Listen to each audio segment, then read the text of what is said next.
संध्याकाळच्या वेळी देवापुढे दिवाबत्ती लावण्यासाठी सायलीताई उठल्याच होत्या.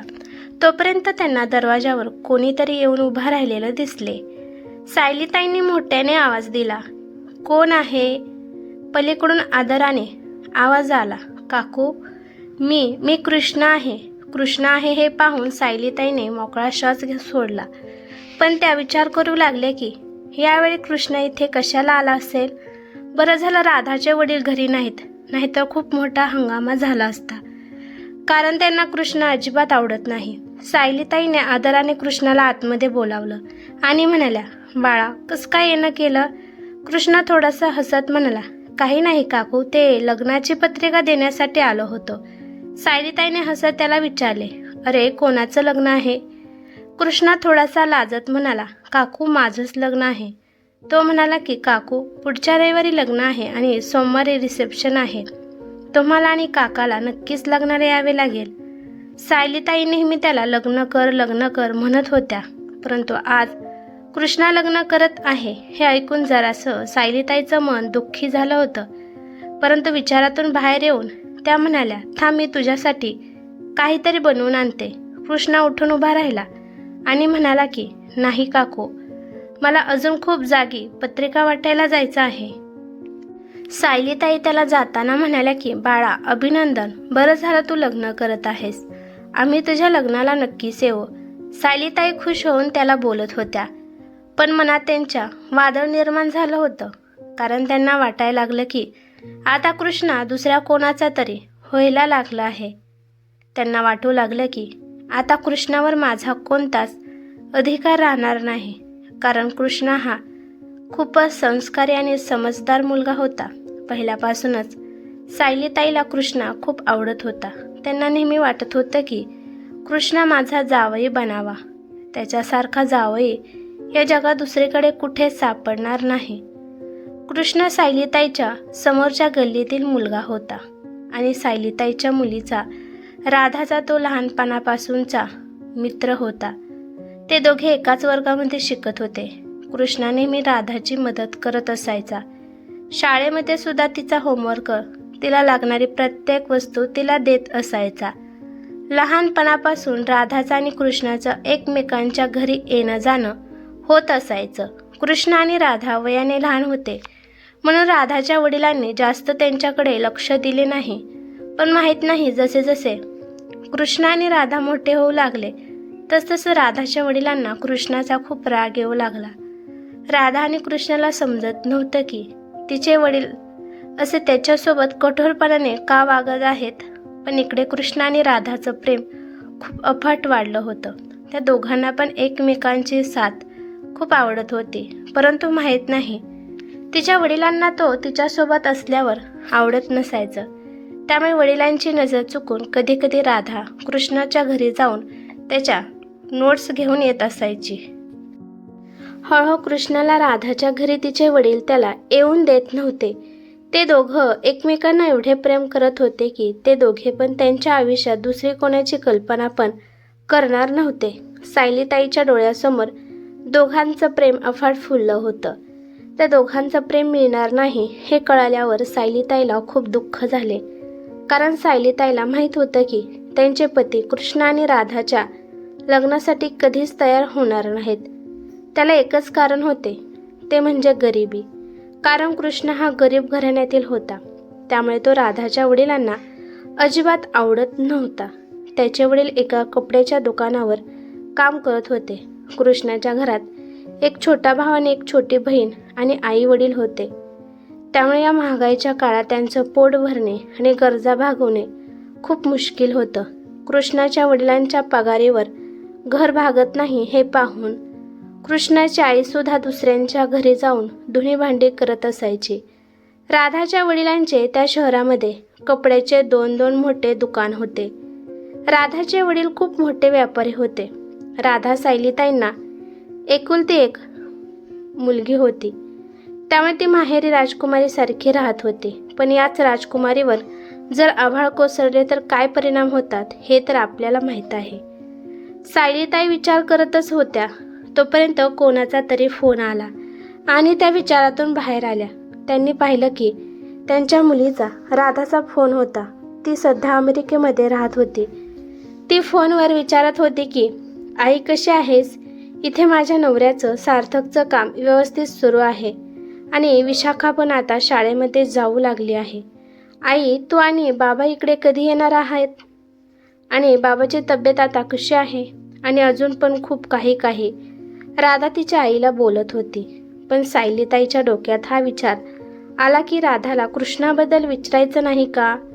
काचेच्या खेळण्यासारखी त्या दोघांची दोस्ती नव्हती की जी फुटली तरी तुटेल. पण त्यांनाही कृष्णाची खबर सांगावी का नको हेच कळत नव्हतं. कारण त्यांची मुलगी राधा सार्थक बरोबर आणि 3 वर्षाच्या विशाखासोबत अमेरिकेमध्ये खुश होती. सायलीताई खुश होण्याचा प्रयत्न करत होत्या, परंतु त्यांचं मन त्यांना दुसरंच काहीतरी सांगत होतं. त्यांच्या डोळ्यासमोर नेहमी कृष्णाचा डोळे भरून आलेला चेहरा दिसायचा. राधाचा नवरा अमेरिकेमध्ये इंजिनिअरिंगचं काम करत आहे. तिचा नवरा पण गोरापान, नाकीडोळी, छान हँडसम दिसत होता. आणि एवढेच नाही तर खूप श्रीमंत घराणं होतं. एवढ्या चांगल्या मुलाचं स्थळ आल्यावर सुद्धा राधा हट्ट करत होती की मी लग्न केलं तर कृष्णासोबतच करेल, नाहीतर मी आयुष्यभर कुमारिका म्हणून राहणार आहे. जेव्हा तिच्या वडिलांना ही बातमी कळाली तेव्हा ते खूप रागात होते. परंतु त्यांनी काहीतरी विचार केला आणि गोड बोलून ते राधाला त्यांच्या बहिणीकडे घेऊन गेले. पण तिकडे जाऊन तिच्या वडिलांनी आणि तिच्या आत्याने अशी कोणती पट्टी तिला सांगितली की त्यामुळे ती सार्थकसोबत लग्न करायला तयार झाली. हेच सायलीताईला समजत नव्हतं. आत्याच्या घरून आल्यावर राधा हसतच तिच्या आईपाशी गेली आणि म्हणाली की त्या कृष्णाच्या छोट्याशा घरात राहण्यापेक्षा मी अमेरिकामध्ये जाऊन माझ्या नवऱ्याच्या सार्थकच्या मोठ्या घरात आरामशीरपणे राहणार आहे. आणि लाजतच सायलीताईला राधा म्हणाली की मला सार्थक पसंत आहे आणि ती तेथून लाजून निघून गेली. सायलीताई राधाचं बोलणं ऐकून हैराण झाल्या होत्या. त्यांना समजतच नव्हतं की त्यांची मुलगी काय बोलत आहे. माझी मुलगी तीच लहानपणापासून प्रेम कसं विसरू शकते? ती सगळं विसरून ती अमेरिकेत जाण्याची स्वप्ने कशी काय पाहू शकते? पण माहीत नाही, सायलीताईला तिच्या डोळ्यांमध्ये अजून पण कृष्णाबद्दल प्रेम दिसत होतं. तोपर्यंत दारावरची बेल वाजली. दारावर राधाचे वडील आले होते. त्यांनी सायलीताईकडे पाहिलं आणि म्हणाले, काय झालं आहे? तू अशी नाराज का दिसत आहेस? काही झालं आहे का? त्यांच्या हातून बॅग घेत सायलीताई नाही म्हणाल्या. अगं, राधाची आठवण येत असेल तर तिला फोन लावून बोल तिच्याशी. सायलीताई म्हणाल्या की मगाशीच तिचा फोन येऊन गेला. ती आपल्या दोघांची आठवण काढत होती. ती आपल्याला अमेरिकेत यायला सांगत आहे. तिचे वडील म्हणाले की ठीक आहे. तोपर्यंत ते सायलीताईला म्हणाले की ही लग्नाची पत्रिका कोणाची आली आहे? सायलीताई उदासपणाने म्हणाल्या की कृष्णाची आहे. राधाचे वडील खुशीमध्ये म्हणाले, बरं झालं, तो लग्न करत आहे. मला वाटतंय मुलगी पण त्याच्यासारखीच गरीब घराण्यातील वाटत आहे. बरं झालं, जेवढं अंथरून तेवढंच पाय पसरावे पाहिजेत. राधाचे वडील आनंदाने बोलत होते. पण माहीत नाही सायलीताईंना त्यांच्या नवऱ्याचं बोलणं आवडलं नाही. त्या जाऊन त्यांच्यासाठी चहा बनवू लागल्या. अजून पण राधाचे वडील खूप बडबड करत होते. पण सायलीताईंचं मन मात्र कृष्णाकडेच लागून राहिलं होतं. कारण त्या कृष्णाला त्यांचाच मुलगा मानत होत्या. मग त्याबद्दल एक शब्द पण वाईट त्यांना सहन होत नव्हता. त्यांना राधाच्या लग्नाचा दिवस आठवला. त्या दिवशी कसा दगड बनल्यासारखा कृष्णा राधाकडे बघत होता. त्याच्या मनातील दुःख सायलीताईंना समजत होतं. कृष्णाने लग्न करू नको म्हणून राधापुढे खूप विनवण्या केल्या होत्या. पण ती त्याला म्हणाली की मला बाबांनी सांगितल्याप्रमाणे सार्थक सोबतच लग्न करावे लागेल. त्यामुळे कृष्णा तिला काही म्हणाला नाही. सायलीताई स्वतःच्या मुलीच्या लग्नात उदास होत्या, कारण त्यांनाच खूप वाईट वाटत होतं. त्यांनी कृष्णाच्या पाठीवरून हात फिरवून त्याला दिलासा दिला. कृष्णाची अवस्था पाहून सायलीताईचं हृदय व्याकुळ झालं होतं. सगळे त्यांना विचारत होते की एवढ्या चांगल्या परिवारामध्ये मुलीचं लग्न होणार आहे, मग तुम्ही नाराज का आहात? त्यांना आतमधून वाटत होतं की काहीतरी सुटत आहे, काहीतरी चुकीचं होत आहे. तिच्या वडिलांनी जबरदस्तीने या लग्नासाठी राधाला तयार केलं होतं. कारण सप्तपदीच्या वेळी राधा मोठमोठ्याने रडत होते. त्यावेळी सायलीताईने तिला शांत केलं होतं. पाठवण्याच्या वेळी आईच्या गळ्यात पडून ती खूप रडली आणि म्हणाली की आई मला माफ कर. माझा निर्णय तुला आवडला नसेल, पण माझी मजबुरी होती. त्यामुळे मला हे लग्न करावे लागले. राधाचे डोळे जायच्या वेळेस कोणाला तरी शोधत होते आणि हे नेमकं सायलीताईला समजत होतं.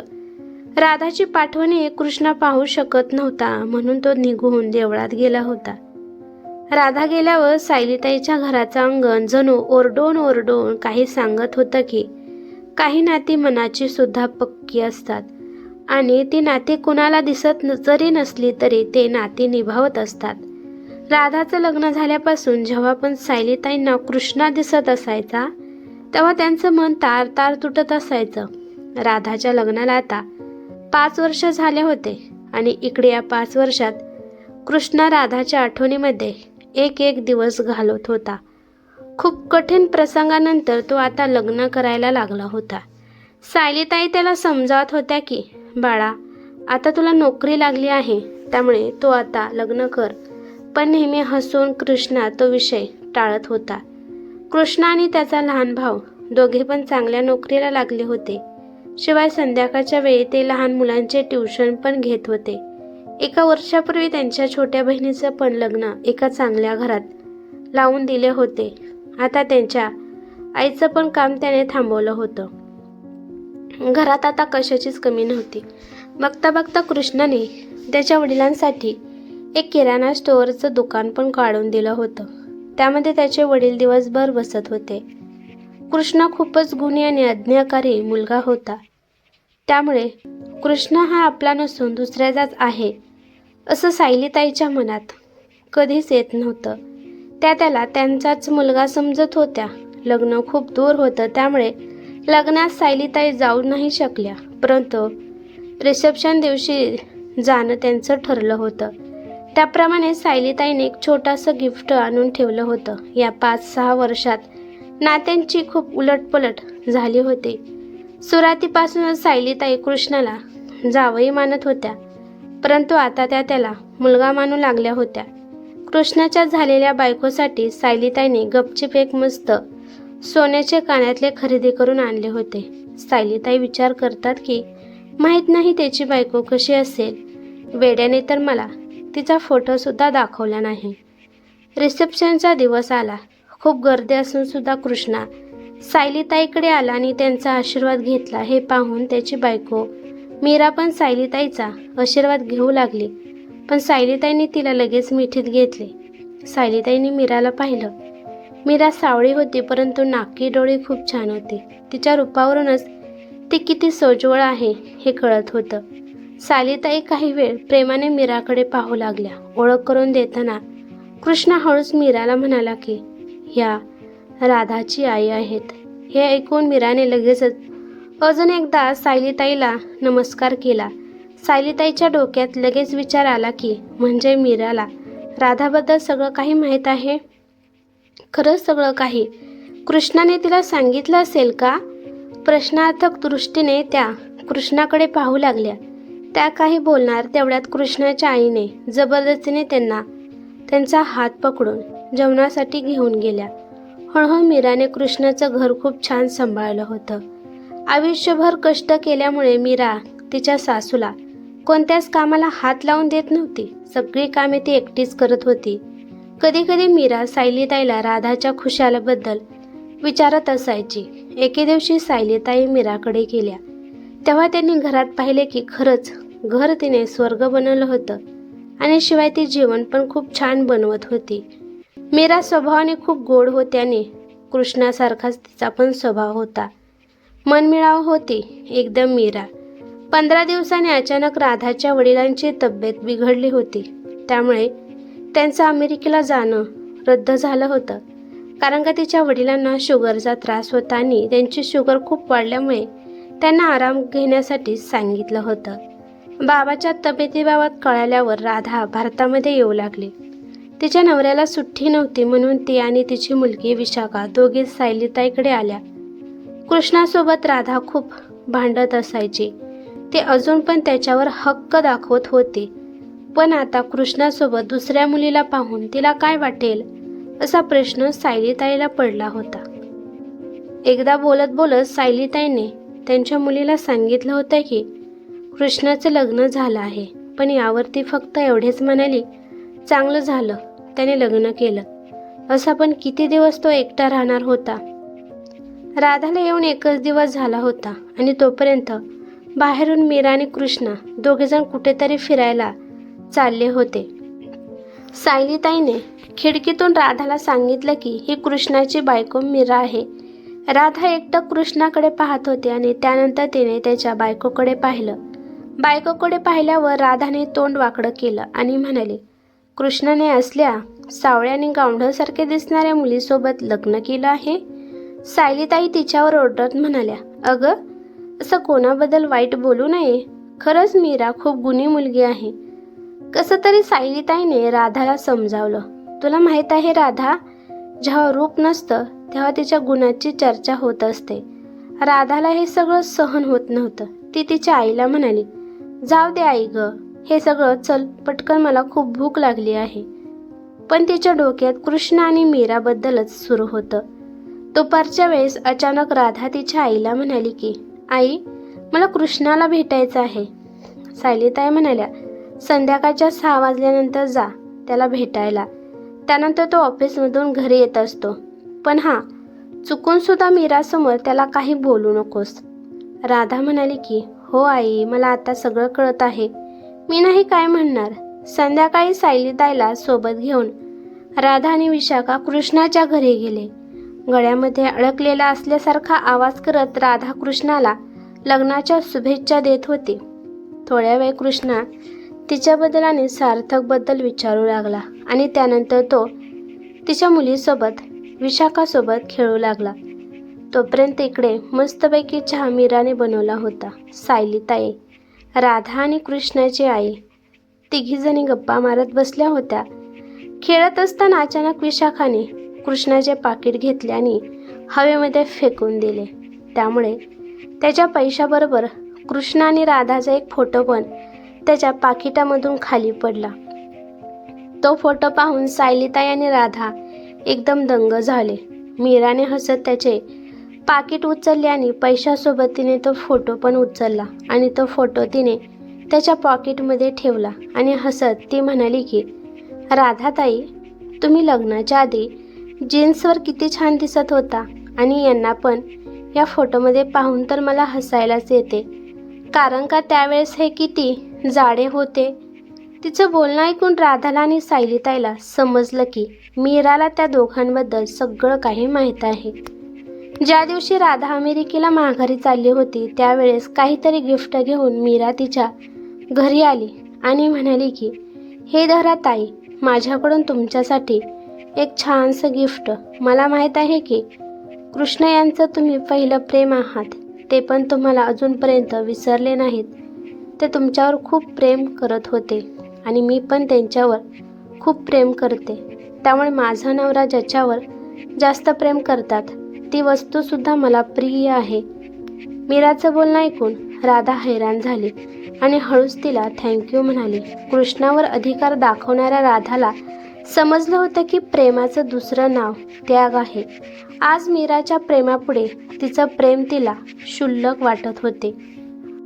ही कथा कशी वाटली ते मला कमेंट करून नक्की सांगा. कथा आवडली तर लाईक शेअर नक्की करा आणि चॅनलवरती नवीन असाल तर चॅनलला सबस्क्राईब करा.